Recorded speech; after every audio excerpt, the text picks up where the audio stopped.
चलिए करें आज का lecture start. Hello everyone, good morning to all of you. Shall we proceed with today's lecture? Okay, तो last class में हम लोगों ने क्या करा था? हम लोगों का चैप्टर नंबर 1 चल रहा था इकोनॉमिक्स का। इकोनॉमिक्स के चैप्टर नंबर 1 में हम लोगों ने क्या क्या टॉपिक्स कर लिए थे? डिजायर एंड डिमांड डिस्कस कर लिया था, and demand and quantity demanded discuss कर लिया था। डिमांड कर्व क्या होता है, डिमांड शेड्यूल क्या होता है। उसके बाद हमने क्या पढ़ा था? डिटर्मिनेंट्स जो जो आपकी डिमांड को अफेक्ट करते हैं। फिर हमने लॉ ऑफ डिमांड स्टार्ट कर लिया था, एंड लॉ ऑफ डिमांड की अजम्पशंस हमने पढ़ ली थी। आज हमको क्या स्टार्ट करना है? अच्छा, लॉ ऑफ डिमांड के एक्सेप्शंस भी पढ़े थे हमने ना। लॉ ऑफ डिमांड के एक्सेप्शंस भी हमने लास्ट क्लास तक पढ़ लिए थे। तो आज की क्लास का हमारा जो टॉपिक है वो क्या है? Increase in demand and increase in demand and expansion and contraction in demand. ये आपने ना बच्चों क्लास 11th में पढ़ा होगा, अगर तुम्हें याद है तो। क्लास 11th का टॉपिक है ये, एक्सपेंशन, कॉन्ट्रैक्शन और इंक्रीज और डिक्रीज इन डिमांड। जब भी डिमांड में इंक्रीज और डिक्रीज होता है ना, इसको हम क्या बोलते हैं? चेंज इन डिमांड बोलते हैं। क्या बोलते हैं?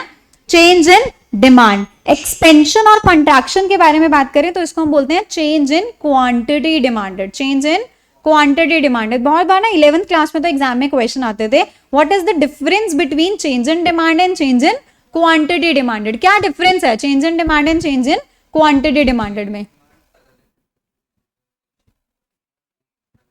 Very nice. तो चेंज इन डिमांड तुम्हें तो याद है, बच्चे बच्चे तो हो तुम। चलो कोई नहीं, कभी कभी कंसेशन मिल जाएगा होमवर्क नहीं करके आओगे तो, लेकिन कल करके आना है, ठीक है? तो क्या कह रहे हैं? चेंज इन क्वांटिटी डिमांडेड कब होता है?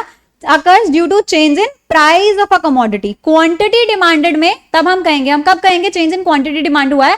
जब प्राइस की वजह से डिमांड में चेंज आ रहा है। अभी हमने बहुत सारे फैक्टर्स देखे थे, तो फैक्टर्स में बहुत सारे फैक्टर्स थे। अगर प्राइस की वजह से डिमांड आपकी इन्फ्लुएंस हो रही है, प्राइस की वजह से डिमांड में चेंज आ रहा है, तो उसको हम बोलते हैं change in quantity demanded. And अगर प्राइस की वजह से ना हो करके अदर फैक्टर्स की वजह से आपकी डिमांड में चेंज आ रहा है, तो उसको हम क्या बोलते हैं? Change in demand only. Change in demand only. Okay, तो एक एक करके डिस्कस करते हैं। पहले चेंज इन डिमांड समझते हैं। चेंज इन डिमांड का मतलब क्या होता है? ओके, तो चेंज इन डिमांड का मतलब है, चेंज इन डिमांड जब अदर फैक्टर्स की वजह से हो रहा है, प्राइस की वजह से नहीं हो रहा। मतलब यहां पर प्राइस क्या है आपका? प्राइस कांस्टेंट है। यहां पर क्या बोल रहे हैं?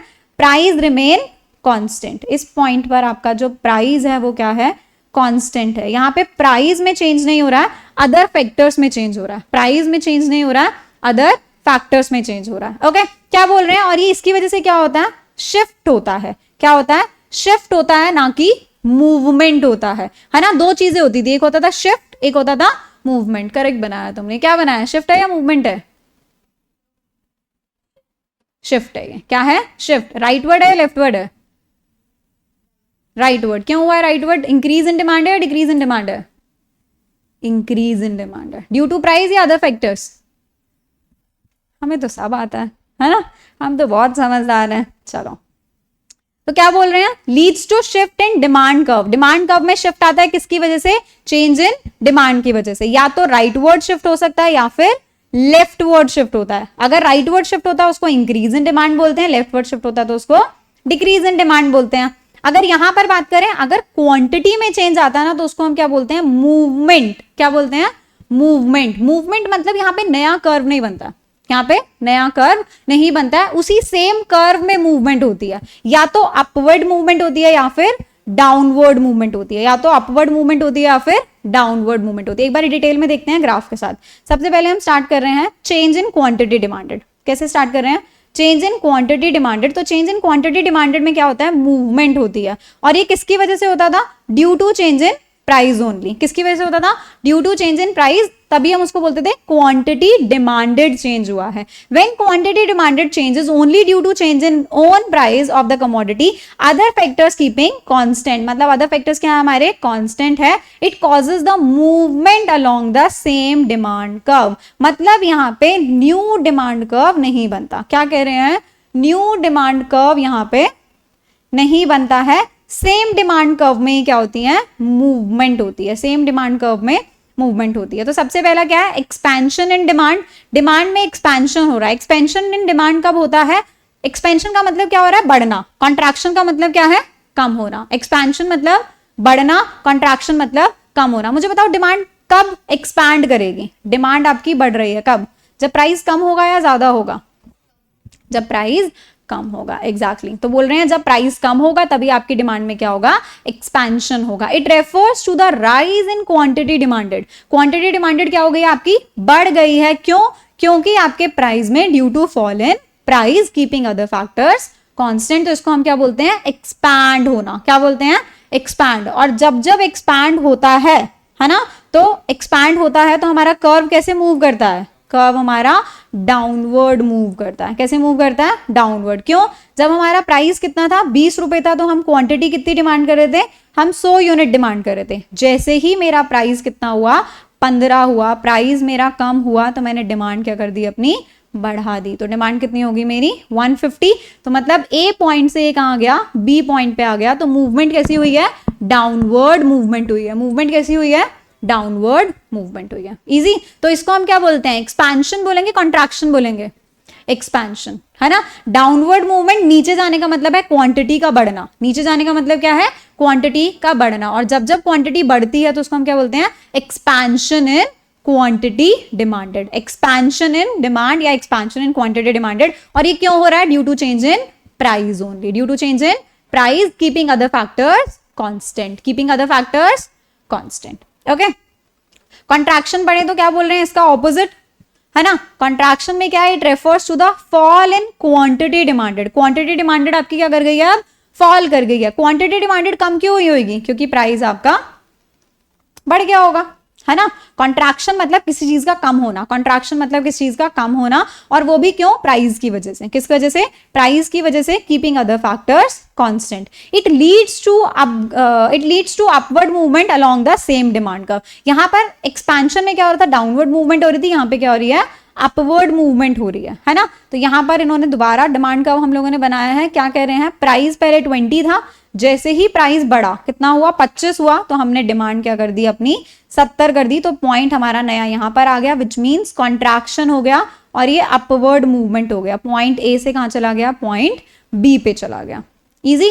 तो इसको हम क्या बोलते हैं, contraction in demand, contraction in demand. Next क्या है हमारा, शिफ्ट। ये हमने जो पढ़ा था, दिस इज मूवमेंट। ये हमने क्या पढ़ा था, मूवमेंट। और मूवमेंट कैसे होता है बच्चे, along the same demand curve. Movement कैसे होता है, सेम कर्व पर होता है। मूवमेंट कैसे होता है, सेम कर्व पर, नया कर्व नहीं बनता। लेकिन जब हम शिफ्ट करते हैं, जब हम क्या करते हैं, शिफ्ट करते हैं, डिमांड में शिफ्ट हो रहा है, मतलब चेंज इन डिमांड हो रहा है। और चेंज इन डिमांड क्यों होता है, due to change in price या अदर फैक्टर्स की वजह से,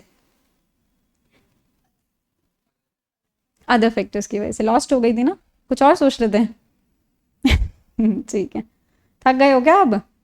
प्राइस में चेंज नहीं है, प्राइस क्या है, कांस्टेंट है। प्राइस क्या है, कांस्टेंट है। यहां पर जो डिमांड इन्फ्लुएंस हो रही है वो किसकी वजह से हो रही है, due to other factors, due to other factors. और जब भी ड्यू टू अदर फैक्टर्स आपकी डिमांड इंक्रीज या डिक्रीज होती है, उसको हम क्या बोलते हैं, चेंज इन डिमांड बोलते हैं। और इसको हम क्या बोलते हैं, शिफ्ट इन डिमांड कर्व बोलते हैं। रीजन क्या है, due to other factors keeping price constant. When the demand changes, demand change हो रही है, क्यों, due to change in other factors like the income, taste, price of related good, preferences keeping on price constant, it causes the shift in the entire demand curve. मतलब shift हो जाएगा, नया demand curve बन जाएगा, है ना। तो increase in demand कब होगा, डिक्रीज इन डिमांड कब होगा। इंक्रीज मतलब आपने डिमांड बढ़ा दी, डिक्रीज मतलब डिमांड आपने कम कर दी। क्या ये with the context to price है, क्या ये प्राइस के कॉन्टेक्स्ट में बात कर रहे हैं, नहीं। ये बोल रहे हैं डिमांड बढ़ाई है किसी और रीजंस की वजह से, डिमांड कम करी है किसी और रीजंस की वजह से। प्राइस का यहाँ पे कोई रोल नहीं है, प्राइस बीच में कॉन्टेक्स्ट में है ही नहीं। तो अगर डिमांड बढ़ गई तो सिंपली उसको बोल दो डिमांड इंक्रीज हो गई है, डिमांड कम हो गई, but not because of price, तो उसको बोल दो डिमांड डिक्रीज हो गई, है ना। एक्सपेंशन कॉन्ट्रैक्शन कब बोलते थे, जब ड्यू टू प्राइस होता था। एक्सपेंशन कॉन्ट्रैक्शन कब बोलते थे, जब ड्यू टू प्राइस होता था। ओके तो क्या बोल रहे हैं, increase in demand refers to the rise in quantity demanded. Quantity demanded आपकी क्या हो गई है, बढ़ गई है, due to any other factors other than own price. इसकी वजह से क्या होता है, आपकी डिमांड बढ़ जाती है और सेम प्राइस लेवल पर, प्राइस चेंज नहीं हो रहा है, प्राइस चेंज नहीं हो रहा है, प्राइस अभी भी कितना है 20 है, लेकिन स्टिल पहले 100 यूनिट खरीद रहे थे, आप कितनी खरीद रहे हो 150। तो जब आपकी यूनिट्स बढ़ी तो ऑब्वियसली आपका नया डिमांड कर्व बन गया। क्या बन गया, नया डिमांड कर्व बन गया, है ना।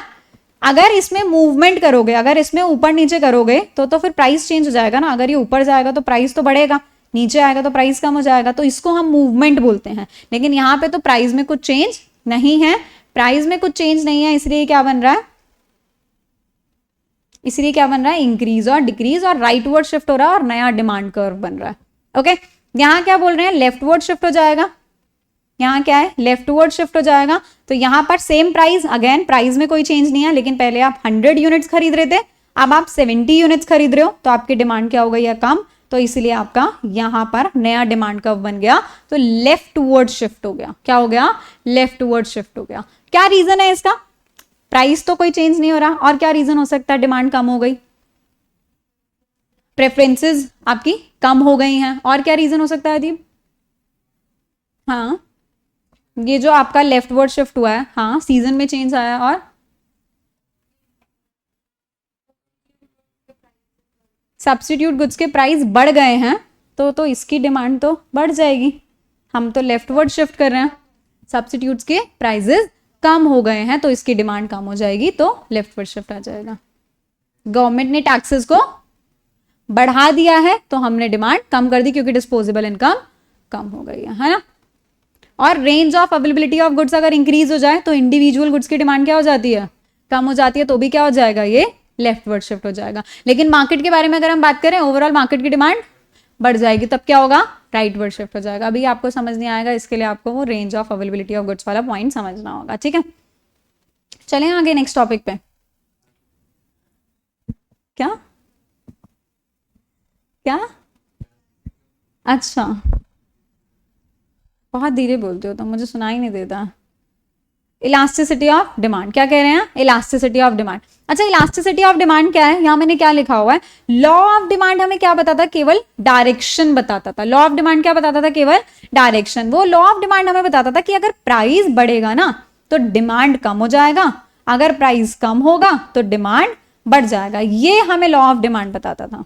It only shows the direction change, direction of change बताता था। मैग्नीट्यूड ऑफ चेंज क्या है, यहाँ पे मिसिंग था, मैग्नीट्यूड ऑफ चेंज क्या है, मिसिंग था। Law of demand does not show how much और to what extent demand will change, demand कितना चेंज होगा, किस एक्सटेंट में चेंज होगा, ये हमें लॉ ऑफ डिमांड नहीं बताता था। फॉर एग्जाम्पल, अगर आपके प्राइस फॉल करे हैं 20% से, तो लॉ ऑफ डिमांड बता रहा है कि डिमांड ना आपकी बढ़ जाएगी। क्या कह रहा है, अगर आपके प्राइस फॉल कर गए ना तो आपकी डिमांड क्या हो जाएगी, बढ़ जाएगी। हाउएवर लॉ ऑफ डिमांड मुझे ये नहीं बता रहा, does not show will it rise by 20%, 50%, 5%, कितना बढ़ेगा, ये मुझे लॉ ऑफ डिमांड ने नहीं बताया। तो इसीलिए हम इसको कहां से सीखते हैं, इलास्टिसिटी ऑफ डिमांड हमें हेल्प करता है कि 5% बढ़ेगा, 50% बढ़ेगा, या फिर कितना बढ़ेगा। तो मैग्नीट्यूड बताने का काम किसका है, इलास्टिसिटी ऑफ डिमांड का। यही रीजन है, और लॉ ऑफ डिमांड का ड्रॉबैक भी यही है। लॉ ऑफ डिमांड का ड्रॉबैक क्या है, वो केवल क्या बताता है, डायरेक्शन बताता है, मैग्नीट्यूड नहीं बताता। और मैग्नीट्यूड समझने के लिए हमें क्या पढ़ना पड़ेगा बच्चे, इलास्टिसिटी ऑफ डिमांड पढ़ना पड़ेगा। क्या बोल रहे हैं, इलास्टिसिटी ऑफ डिमांड क्या है, elasticity of demand measures the degree of responsiveness of quantity demanded. कितनी आप क्वांटिटी डिमांड करोगे, किस तरीके से आप रिस्पॉन्स करोगे, ज्यादा करोगे, कम करोगे, आपकी डिग्री ऑफ रिस्पॉन्सिवनेस बताएगा। मतलब मैग्नीट्यूड के बारे में ही बात कर रहे हैं, ये क्वांटिटी के बारे में बात कर रहे हैं, कितनी यूनिट्स आप चेंज करेंगे, है ना। तो मैग्नीट्यूड के बारे में ही बात कर रहे हैं, किसके बारे में बात कर रहे हैं, मैग्नीट्यूड के बारे में। Degree of responsiveness of quantity demanded to change any to a change in any one factor that affect the demand while keeping other factors constant। मतलब ये मैग्नीट्यूड में कितना चेंज आ रहा है, जब किसी एक फैक्टर में चेंज आ रहा है, चाहे वो प्राइस में चेंज हो, इनकम में चेंज हो, किसी भी एक फैक्टर में अगर चेंज आ रहा है तो डिमांड में कितने मैग्नीट्यूड में चेंज आ रहा है, ये कौन बताता है, इलास्टिसिटी ऑफ डिमांड बताता है। जनरल फॉर्मूला की अगर हम बात करें तो ये क्या बताता है, लैंग्वेज रहने दो, यहाँ पे क्या बोल रहे हैं, जनरल फॉर्मूला की अगर हम बात करें तो क्या बोल रहे हैं, परसेंटेज चेंज इन डिमांड। क्या फॉर्मूला रहता है, सबसे पहले क्या आता है, percentage change in quantity demanded upon में percentage change in the factors affecting of demand, है ना। तो फैक्टर्स मतलब आप किसकी, प्राइस की बात कर रहे हो, इनकम की बात कर रहे हो, वेदर एंड सीजन की बात कर रहे हो, किस वजह से डिमांड में चेंज आ रहा है, कितना परसेंट आ रहा है ना। तो फैक्टर का चेंज जो है नीचे आएगा, डिमांड का चेंज ऊपर आएगा। तो डिमांड अपॉन में फैक्टर्स, डिमांड अपॉन में फैक्टर्स, लेकिन क्या परसेंटेज चेंज लिखना है, एब्सोल्यूट चेंज लिखना है या परसेंटेज चेंज लिखना है, परसेंटेज चेंज लिखना है, एब्सोल्यूट चेंज नहीं लिखना है। तो percentage change in demand upon में परसेंटेज चेंज इन फैक्टर्स। तो फैक्टर्स का परसेंटेज चेंज बोल रहे हैं, तो क्या फैक्टर्स का परसेंटेज चेंज ये निकाल सकते हो कि वेदर में इतना परसेंट चेंज आया, प्रेफरेंस में इतना परसेंट चेंज आया, नहीं निकाल सकते। तो यहां पर केवल 3 चीजें ही हैं जिनको हम क्वांटिटेटिव टर्म्स में क्वांटिफाई कर सकते हैं, जिसका चेंज हम क्वांटिफाई कर सकते हैं अदर फैक्टर्स में। क्या है? इलास्टिसिटी, क्रॉस इलास्टिसिटी मतलब रिलेटेड गुड्स के बारे में, क्रॉस इलास्टिसिटी मतलब रिलेटेड गुड्स के प्राइस, इनकम मतलब मॉनेटरी टर्म में होगा अगेन, तो मॉनेटरी टर्म के बारे में, और या फिर प्राइस। ये 3 चीजें हैं जिसकी हम परसेंटेज ना क्वांटिफाई कर सकते हैं, इनके परसेंट में कितना चेंज आया है। तो इन 3 चीजों की जो है हम क्या कर सकते हैं, क्वांटिफाई कर सकते हैं। अगर तुम्हें याद हो स्कूल टाइमिंग में ना ये तुम्हारे सिलेबस का पार्ट ही नहीं था, तुम्हें केवल क्या पढ़ना होता था, प्राइस, इलास्टिसिटी ऑफ डिमांड पढ़ना पड़ता था। अब ये 2 टॉपिक नए हैं जो हमें यहाँ पे पढ़ने हैं। आज की क्लास में हम केवल प्राइस इलास्टिसिटी पढ़ेंगे, ज़्यादा नहीं पढ़ेंगे, क्योंकि तुम लोगों की क्लास थोड़ी सी लेंदी हो गई है, रिकॉर्डेड तो नहीं हुई है। रीज़न बीइंग हमने थोड़ा सा कम्युनिकेशन में भी ऑफ कैमरा पढ़ा, फिर यहाँ पे भी पढ़ा हमने, ठीक है, रिवीजन के लिए, तो हम ज़्यादा बड़ा नहीं करेंगे इसको। तो आज हम केवल प्राइस इलास्टिसिटी ऑफ डिमांड करेंगे। ये 2 नए टॉपिक हम कल की क्लास में करेंगे, ठीक है। ओके तो क्या बोल रहे हैं, अच्छा हमने केवल ये 3 ही कंसिडर क्यों करे, 3 फैक्टर्स, हम पढ़ के तो 9-10 फैक्टर्स आए हैं, केवल 3 फैक्टर्स क्यों कंसिडर करें, क्योंकि हम इसका मैग्नीट्यूड चेंज कैलकुलेट कर सकते हैं, इसको क्वांटिफाई कर सकते हैं। बाकी सब क्या है, क्वालिटेटिव टर्म है, कि केवल ये 3 ही है जो क्या है, क्वांटिटेटिव है ना। तो हमें परसेंटेज कैसे निकलती है, क्वालिटेटिव की निकलती है, क्वांटिटेटिव की, ओनली न्यूमेरिकल की ना, क्वांटिटेटिव की निकलती है। तो प्राइस का आप चेंज निकाल सकते हो, प्राइस का परसेंटेज चेंज निकाल सकते हो, प्राइस में कितना परसेंटेज चेंज आया है। क्रॉस इलास्टिसिटी डिमांड का मतलब यही है, रिलेटेड गुड्स के प्राइस में कितना परसेंट चेंज आया है। इनकम अगेन मॉनेटरी टर्म्स में होता है, तो इनकम में कितना परसेंट का चेंज आया है, ये भी हम कैसे निकाल सकते हैं, कैलकुलेट कर सकते हैं न्यूमेरिकल टर्म में। ओके तो हमें ये तीनों पढ़ना है। सबसे पहले हम स्टार्ट करेंगे प्राइस इलास्टिसिटी ऑफ डिमांड से। ओके क्या कह रहे हैं, it refers to the percentage change in the demand, demand में कितना चेंज आया है for a commodity with respect to percentage change in price. क्योंकि प्राइस इलास्टिसिटी डिमांड है, तो ये बोल रहा है कि आपकी डिमांड में कितना परसेंट से चेंज आया है with respect to percentage change in price. Price के रिस्पेक्ट में चेंज इन प्राइस की वजह से डिमांड में कितना परसेंट का चेंज आया है, ये हमें कौन बताता है, price elasticity of demand, price elasticity of demand.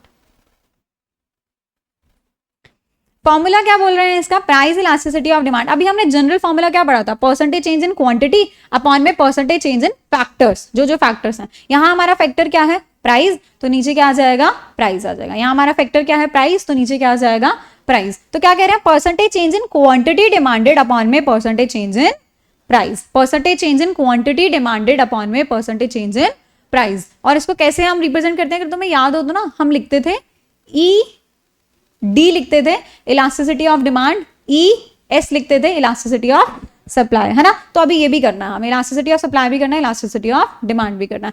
लेकिन यहाँ पे मैंने ईपी क्यों लिखा है, क्योंकि ये इलास्टिसिटी ऑफ प्राइस है, इलास्टिसिटी ऑफ डिमांड लेकिन प्राइस के कॉन्टेक्स्ट में। आपके मॉड्यूल में भी ईपी लिखा हुआ है, ठीक है। क्या बोल रहे हैं, percentage change in quantity demanded upon में परसेंटेज चेंज इन प्राइस। और ये कैसे निकालते हैं इसको, या फिर आप ऐसे भी लिख सकते हो, क्योंकि आप परसेंटेज चेंज कैसे निकालोगे, चेंज कैसे निकालते हैं, P1 माइनस, अच्छा ऊपर Q आएगा, Q1 माइनस Q0 अपॉन में Q0 मल्टीप्लाई बाय 100, ऐसे ही करते हैं ना परसेंटेज चेंज निकालने के लिए। ये क्या निकाला मैंने, percentage change in quantity demanded. क्या निकाला मैंने, percentage change in quantity demanded. ये हमारी Q1 क्या है, नई डिमांड है। Q1 क्या है, मेरी नई डिमांड में से इनिशियल डिमांड को माइनस कर दिया, वो इनिशियल डिमांड का कितना परसेंटेज है, ये क्या बन गया मेरा, percentage change in quantity demanded. क्या बन गया, percentage change in quantity demanded. Upon में मैं क्या करूंगी,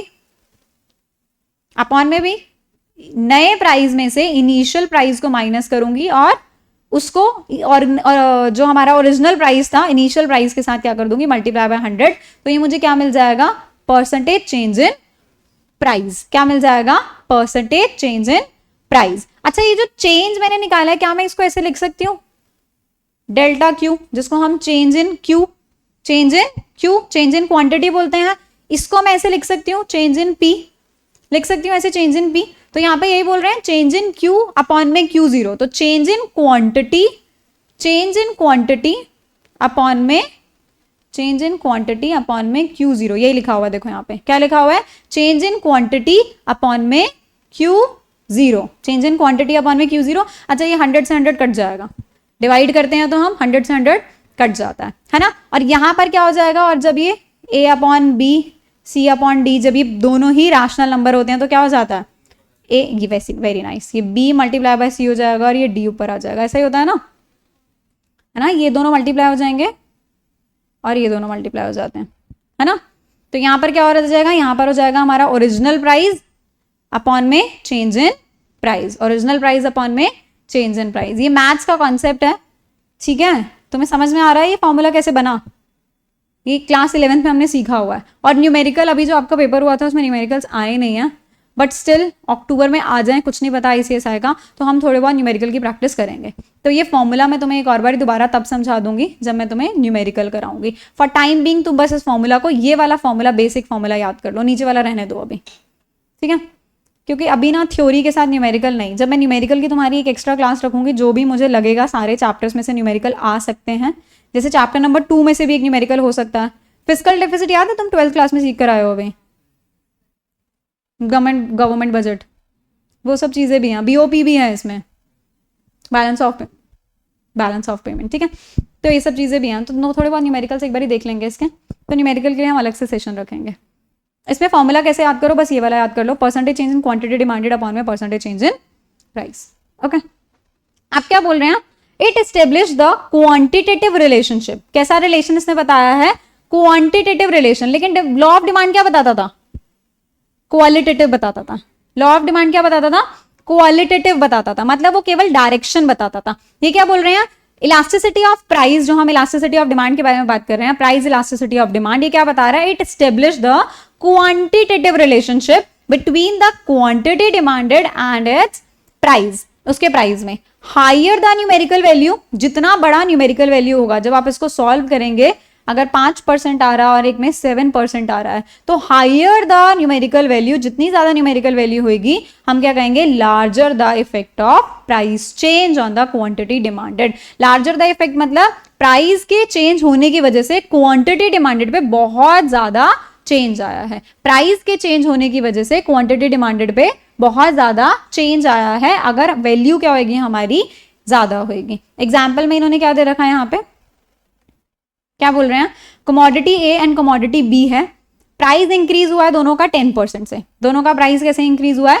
10% से। कमोडिटी A की डिमांड फॉल करी है 20% से, कमोडिटी B की डिमांड फॉल करी है 5% से।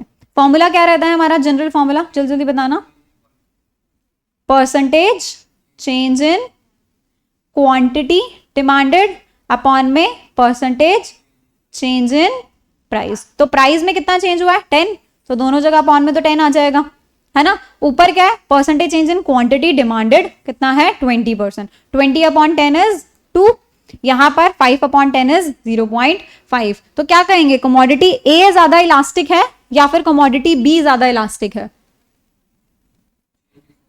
हाँ एग्जैक्टली, चेंज किसमें ज्यादा हुआ है, कमोडिटी A में ज्यादा चेंज हुआ है, तो हम कहेंगे कमोडिटी A ज्यादा इलास्टिक है, कमोडिटी A ज्यादा इलास्टिक है। अच्छा, इलास्टिक को ना रबर बैंड की तरह समझो, इलास्टिक बैंड होता है ना, तो जो चीज ज्यादा इलास्टिक है, अगर किसी कमोडिटी का मतलब फॉर से कोई चीज ज्यादा इलास्टिक है, ज्यादा आप उसको एक्सपैंड कर सकते हो, है ना, तो वो क्या बन जाती है, मतलब उसमें चेंज ज्यादा आ रहा है। फॉर से किसी की डिमांड ज्यादा, यहाँ पे डिमांड किसकी ज्यादा चेंज हो रही है, कमोडिटी A की डिमांड ज्यादा चेंज हो रही है, कमोडिटी A की डिमांड ज्यादा चेंज हो रही है, तो मतलब कमोडिटी A क्या है, उसको आप ज्यादा चेंज कर सकते हो, तो ज्यादा इलास्टिक है, वो ज्यादा इलास्टिक है। कमोडिटी B को आप ज्यादा इलास्टिक मतलब ज्यादा चेंज नहीं हो रहा, तो वो मतलब लेस इलास्टिक है, वो मतलब लेस इलास्टिक है। ओके,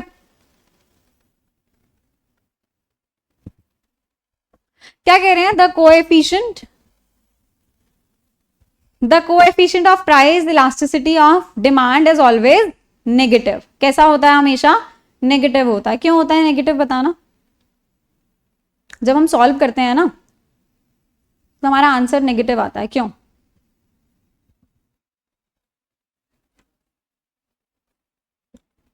जब मैं इसको सॉल्व करती हूँ, जब मैंने चेंज इन क्वांटिटी डिमांडेड निकाला, तो मेरा आंसर ना नेगेटिव आएगा, मतलब एक वैल्यू ना नेगेटिव होएगी। क्यों, देखो मेरा पहले प्राइस था 10, पहले प्राइस 10 था, यहाँ हमने एग्जाम्पल लिखा तो है, मैं क्यों बना रही हूँ नया। इधर देखो क्या बोल रहे हैं, प्राइस पहले कितना था 8, तो अब कितना हो गया 10, मतलब प्राइस मेरा बढ़ गया।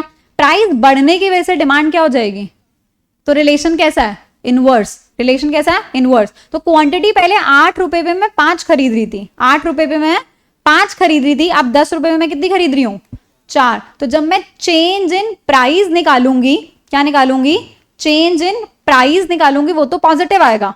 Change in, very nice, change in price निकालूंगी, चेंज इन प्राइस तो क्या आएगा, पॉजिटिव आएगा। P1 माइनस P0 क्या हो गया दीप, 10 माइनस 8 तो क्या आया 2, ये तो पॉजिटिव आया। और 2 का क्या करूंगी मैं, 2 10 का कितना, सॉरी 8 का, 2 8 का कितना परसेंट है, क्योंकि हमें चेंज इन प्राइस अपॉन में इनिशियल प्राइस डालना होता है ना। तो इनिशियल प्राइस क्या है मेरा 8, तो 2 8 का कितना परसेंट है ना, 2/8 मल्टीप्लाई बाय 100, क्या मिल जाएगा मुझे, परसेंटेज चेंज। अगर मैं क्वांटिटी की बात करूं तो क्वांटिटी हम कैसे निकालेंगे, क्वांटिटी चेंज कैसे आएगा, Q1 माइनस Q0, तो Q1 कितना था मेरा 4 minus 5 which is equals to -1, तो -1 मेरा 5 का कितना परसेंट है, तो ये आंसर नेगेटिव नहीं आएगा मेरा, कितना परसेंट है 20% है, नेगेटिव नहीं आएगा। जब एक वैल्यू नेगेटिव हो जाती है तो आंसर हमारा नेगेटिव है। तो बोल रहे हैं एक नेगेटिव है, ये पॉजिटिव आएगा, मतलब ये आपका जब आपने डिमांड निकाला, जब आपने क्या निकाला, चेंज इन क्वांटिटी डिमांडेड निकाला, तो 4 माइनस 5 अपॉन में 5 मल्टीप्लाई बाय 100 -20 आया। चेंज इन क्वांटिटी डिमांडेड क्या आया, -100 आया, एंड चेंज इन प्राइस क्या आया, +25 आया। तो जब आप इसको डिवाइड करोगे, -20 को 25 से डिवाइड करोगे तो आंसर क्या आएगा, नेगेटिव आएगा ना। तो कह रहे हैं हमेशा क्या, अगर आप इलास्टिसिटी ऑफ डिमांड की बात कर रहे हैं, इलास्टिसिटी ऑफ डिमांड की बात कर रहे हैं, तो इलास्टिसिटी ऑफ डिमांड ऑलवेज क्या होता है, नेगेटिव होता है। इलास्टिसिटी ऑफ डिमांड ऑलवेज क्या होता है, नेगेटिव होता है। अच्छा मुझे बताना, वैसे तो मैंने इलास्टिसिटी ऑफ सप्लाई अभी पढ़ाया नहीं है, लेकिन इलास्टिसिटी ऑफ सप्लाई कैसा होता होगा, क्यों, तुमने बताया इलास्टिसिटी ऑफ सप्लाई पॉजिटिव होता है, क्यों,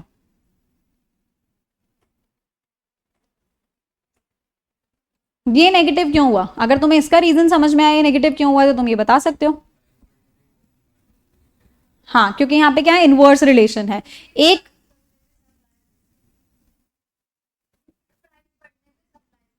बढ़ जाएगी, क्योंकि यहाँ पे कैसा रिलेशन होता है, डायरेक्ट। यहाँ क्या बोल रहे हैं, अगर एक चीज बढ़ रही है ना, तो दूसरी चीज क्या हो रही थी, घट रही थी। तो इसका चेंज जो आ रहा था ना, नेगेटिव आ रहा था, इसका चेंज क्या आ रहा था, नेगेटिव आ रहा था। तो कोई एक वैल्यू नेगेटिव हुई, एक वैल्यू के नेगेटिव होने से आंसर क्या हो गया, नेगेटिव। एक वैल्यू के नेगेटिव होने से आंसर क्या हो गया, नेगेटिव। अगर दोनों में सेम डायरेक्शन का चेंज होता, अगर दोनों ही नेगेटिव होते, तो नेगेटिव से नेगेटिव कट के आंसर क्या आ जाता, पॉजिटिव, जो डायरेक्शन में कभी नहीं हो, सॉरी डिमांड में कभी नहीं हो सकता, जो डिमांड में कभी नहीं हो सकता, क्योंकि डिमांड में हमेशा कैसा रिलेशन रहता है, इनवर्स रहता है। एक बढ़ता है तो दूसरा कम होता है, प्राइस बढ़ेगा तो डिमांड कम होगी, प्राइस कम होगा तो डिमांड बढ़ेगी। तो एक वैल्यू हमेशा नेगेटिव आएगी, या तो प्राइस वाली, या तो नीचे वाली नेगेटिव आएगी, या फिर ऊपर वाली नेगेटिव आएगी, या तो नीचे वाली नेगेटिव आएगी या फिर ऊपर वाली नेगेटिव आएगी। ओके, तो आपका ये हमेशा नेगेटिव ही आएगा। लेकिन सप्लाई के बारे में अगर हम बात करें, तो प्राइस बढ़ने पर सप्लाई हमेशा बढ़ती है, प्राइस बढ़ने पर सप्लाई हमेशा बढ़ती है, तो पॉजिटिव चेंज ही आएगा। सप्लाई कम होने पर, प्राइस कम होने पर सप्लाई क्या होती है, कम होती है। तो या तो दोनों ही नेगेटिव आएंगे या फिर दोनों ही पॉजिटिव आएंगे, इसलिए इलास्टिसिटी आपका कैसा रहेगा, हमेशा पॉजिटिव रहेगा। डोंट वरी, अभी हम ये एग्जाम्पल से देखेंगे जब हम सप्लाई पढ़ेंगे। ये तो समझ में आया ना न्यूमेरिकल इसका, ठीक है।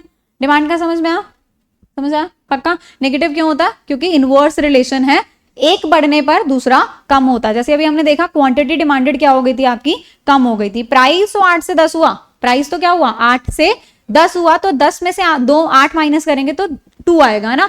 10 minus 8 answer will be 2, positive 2। लेकिन 4 minus 5 answer will be -1। Okay, क्योंकि क्या है, इनवर्स रिलेशन है। कैसा रिलेशन है, इनवर्स। लेकिन ये बोल रहे हैं कि हम नेगेटिव वैल्यू को ना कंसिडर नहीं करते हैं, हम नेगेटिव वैल्यू को कंसिडर नहीं करते हैं, क्योंकि अगर तुम छोटे बच्चे जब थे, तुम मैथ्स में अगर तुम सीख कर आए होगे, मुझे बताओ कौन सी वैल्यू बड़ी है, -2 क्या है, बड़ा है। -2 क्या है, बड़ा। तो अगर तुम ऐसे कंसिडर करोगे तो तुम कहोगे किसकी रिस्पॉन्सिवनेस ज्यादा है, ये कमोडिटी ए है, ये कमोडिटी बी है। अगर तुम अपने मैथ्स के लॉजिक्स लगाने लग जाओगे तो बड़ी वैल्यू तो कौन सी होगी, -2। अब मैं तुमसे पूछूंगी कौन सी कमोडिटी की रिस्पॉन्सिवनेस ज्यादा है, कौन सी कमोडिटी इलास्टिक है, किसमें चेंज ज्यादा है। तो अभी हमने क्या बोला था कि तुम हमें क्या देखना है, डिजिट देखना है, higher the value higher the elasticity. याद आ रहा है यहाँ पे अभी पढ़ा था। तुम पढ़ रहे हो ना, मुझे से क्यों लग रहा है तुम बोर हो रहे हो आज, पक्का? हाँ, चीजें ज्यादा हो गई, कंज्यूम ज्यादा कर लिया ना तुमने, इसलिए ऐसा हो रहा है तुम्हारे साथ। कहाँ गया यार, अब ये रहा क्या पढ़ा था हमने, हायर द न्यूमेरिकल वैल्यू, अगर न्यूमेरिकल वैल्यू क्या होगी, बड़ी होगी, तो आपकी इलास्टिसिटी क्या होगी, ज्यादा होगी, लार्जर द इफेक्ट, है ना, लार्जर द इफेक्ट। तो यहां पे यही बोल रहे हैं, क्या बोल रहे हैं, यही बोल रहे हैं कि माइनस के साइन को इग्नोर करना है। अगर आप माइनस के साइन को इग्नोर नहीं करोगे तो आप क्या बोलोगे, -2 वाले की ना क्या है, इलास्टिसिटी ज्यादा है, लेकिन आंसर क्या है, -5 वाले की इलास्टिसिटी ज्यादा है, मतलब कमोडिटी बी की इलास्टिसिटी ज्यादा है। हमें नेगेटिव साइन को क्या करना है, इग्नोर करना है, दोनों को पॉजिटिव बनाना है, उसके बाद आंसर करना है। तो अब मुझे बताओ किसकी रिस्पॉन्सिवनेस ज्यादा है, बी की रिस्पॉन्सिवनेस ज्यादा है। तो इलास्टिसिटी ऑफ डिमांड किसकी ज्यादा है, कौन सा प्रोडक्ट ज्यादा इलास्टिक है, कमोडिटी बी ज्यादा इलास्टिक है। ओके तो एग्जाम में अगर ऐसा कुछ क्वेश्चन आएगा कौन सा ज्यादा इलास्टिक है, तो आपको नेगेटिव साइन को कंसिडर नहीं करना है। ओके तो यहाँ पे यही लिखा हुआ है कि -0.8 है, तो हम इसको however we consider it 0.8 only, negative sign can be ignored. Negative sign हम क्या कर देते हैं, इग्नोर कर देते हैं। एब्सोल्यूट वैल्यू कंसिडर करते हैं, इसके आगे के साइन को हम कंसिडर नहीं करते हैं। इजी, समझ आया?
आगे करें, प्रोसीड करें, थोड़ा सा ही बचा फिर खत्म हो जाएगा।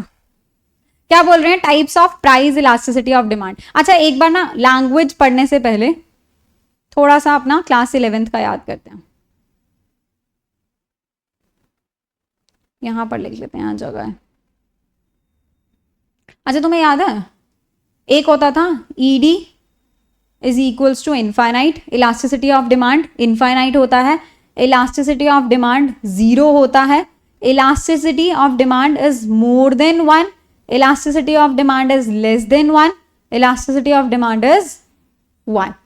अच्छा ये थोड़े से मैथ्स के कॉन्सेप्ट्स हैं। अच्छा बस यही समझ लो, लैंग्वेज नहीं पढ़ा रही आज, लैंग्वेज हम कल की क्लास में करेंगे, थोड़ा सा इजी कर दिया, ठीक है। बस यही टॉपिक यहाँ पर तुम मुझे मेरे साथ आंसर कर दो। ED is equals to infinite कब होगा, पहले तो मुझे बताओ, यहाँ नीचे लिखा हुआ है वहां मत देखो, यहाँ पे क्या कह रहे हैं, 3/0, 0/3, आंसर 0 कहाँ आएगा, इनफाइनाइट कहाँ आएगा, पता था तुम्हें ये, पक्का? तो पहले वाले में क्या आएगा 0, दूसरे वाले में क्या आएगा इनफाइनाइट। फॉर्मूला, ओहो उल्टा लिख दिया, सॉरी सॉरी सॉरी। 0 का टेबल क्योंकि डिफाइंड नहीं होता है ना, 0 का टेबल डिफाइंड नहीं होता, इसलिए आंसर क्या आएगा, नॉट डिफाइंड। और अगर हम 3 से किसी को डिवाइड करेंगे तो आंसर क्या आएगा 0, क्योंकि 3 यहाँ पे हम 0 लिखेंगे तो 3 0 0, तो आंसर क्या आ जाता है 0, ठीक है। ओके तो क्या कह रहे हैं यहाँ, इनफाइनाइट नॉट डिफाइंड, और यहाँ पे आपका 0 आ जाएगा। ओके ओके, अब मुझे याद दिलाना फॉर्मूला क्या था हमारा। Formula percentage change in demand, quantity demanded upon में परसेंटेज चेंज इन प्राइस। ठीक है, अभी हम प्राइस इलास्टिसिटी के बारे में बात कर रहे हैं ना, ई प्री के बारे में बात कर रहे हैं। ओके, प्राइस के बारे में बात कर रहे हैं। तो मुझे बताओ इनफाइनाइट कब आएगा, जब अपॉन में क्या होगा 0, which means there is no change in price.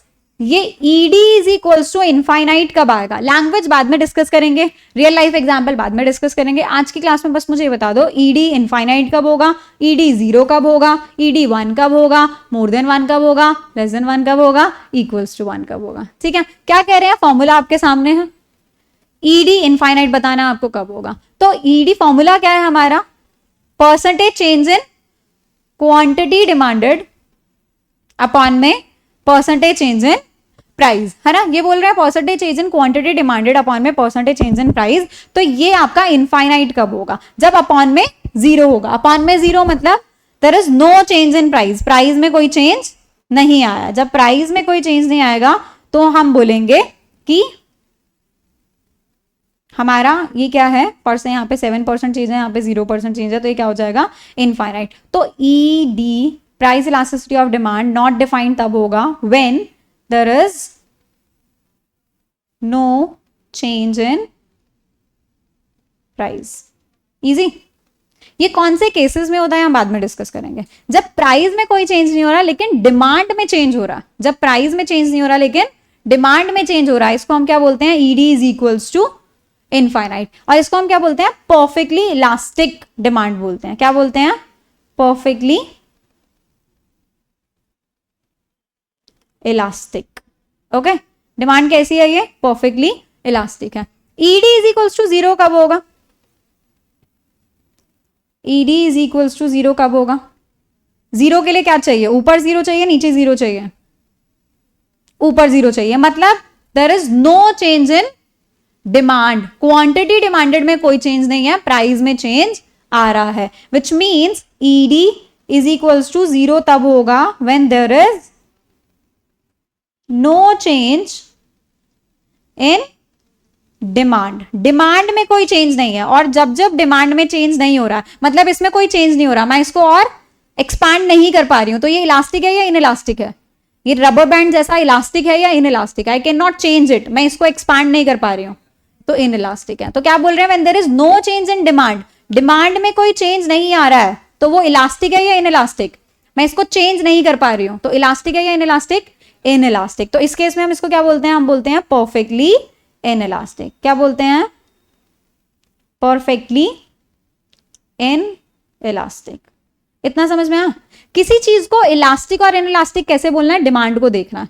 अगर डिमांड चेंज हो रही है तो वो क्या है, परफेक्टली इलास्टिक है। डिमांड चेंज नहीं हो रही है तो वो क्या है, परफेक्टली इन इलास्टिक है।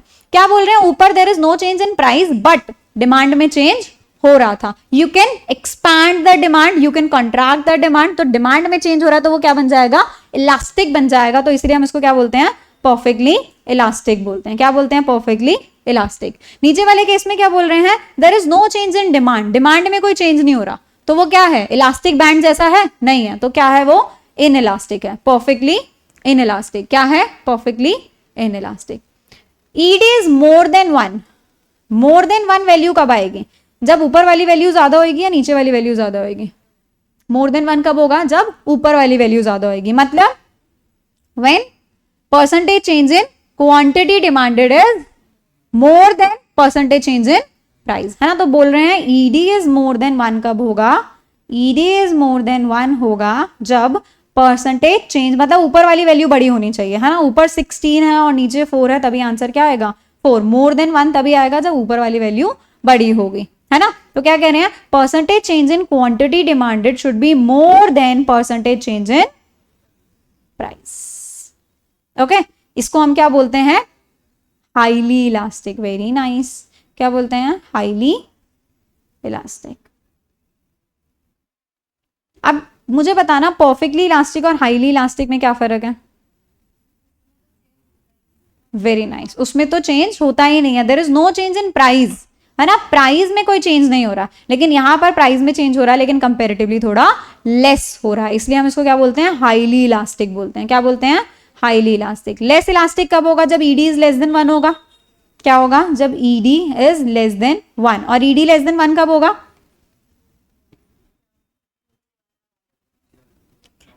Very nice. फॉर्मूला क्या था हमारा, परसेंटेज चेंज क्वांटिटी डिमांडेड ऊपर आता है, परसेंटेज चेंज प्राइस नीचे आता है। तो अगर हमें लेस देन 1 वैल्यू चाहिए, लेस देन 1 के लिए कौन सी वैल्यू बड़ी होनी चाहिए, नीचे वाली वैल्यू बड़ी होनी चाहिए। मतलब percentage change in quantity demanded should be less than percentage change in price. समझ आ रहा है ये? अभी हम इसको मैथ्स की तरह समझ रहे हैं, फॉर्मूला के साथ रिलेट करके समझ रहे हैं। इसके पीछे अभी हम रीजंस भी समझेंगे कि किसकी डिमांड मोर देन 1 है, किसकी डिमांड लेस देन 1 है, किसकी डिमांड इनफाइनाइट है और किसकी डिमांड 0 है, इलास्टिसिटी डिमांड 0। अभी तुम लोगों के एक फेशियल एक्सप्रेशंस मुझे मजेदार नहीं लग रहे हैं, तो ये वाला हम कल करेंगे। आज बस तुम ये न्यूमेरिकली एग्जांपल से समझो, कौन मोर देन 1 है, कौन लेस देन 1 है, कौन इक्वल्स टू 1 है, कौन 0 है, कौन इनफाइनाइट है। यहां तक तो समझ में आ रहा है ना, प्रोसेस तो कर पा रहे हो ना, ठीक है। तो ईडी इज लेस देन 1 कब होगा, ईडी इज लेस देन 1 जब आपका नीचे वाली वैल्यू क्या होगी, आपकी बड़ी होगी। मतलब percentage change in price should be more than percentage change in quantity demanded. Okay, last क्या था हमारा, ईडी इज इक्वल्स टू 1 कब होता है, ED is equals to 1, very good, ठीक है। इसको हम क्या बोलते हैं, यूनिटरी इलास्टिक, है ना, क्या बोलते हैं, यूनिटरी इलास्टिक। और ये कब होता है, जब percentage change in quantity demanded is equals to percentage change in, very nice. तभी आंसर क्या आएगा, 1। ऊपर भी 7 है, नीचे भी 7 है, तो आंसर क्या हो जाएगा, 1 हो जाएगा। ओके, अब इसके ग्राफ कैसे बनते हैं कब सीखेंगे, नेक्स्ट क्लास में, ठीक है। और कब ईडी 0 1 होता है, इसके एग्जाम्पल्स भी कब करेंगे हम, नेक्स्ट क्लास में। So that's all for today. आज की क्लास हमने ज़्यादा 1:15 हो गया है ना। चलो, thank you so much for watching. समझ आया है ना, लेकिन जितना पढ़ा है, बोर होके तो नहीं पढ़ा ना। चलो ठीक है, thank you so much. Homework करके आना है, क्या है होमवर्क, कम्युनिकेशन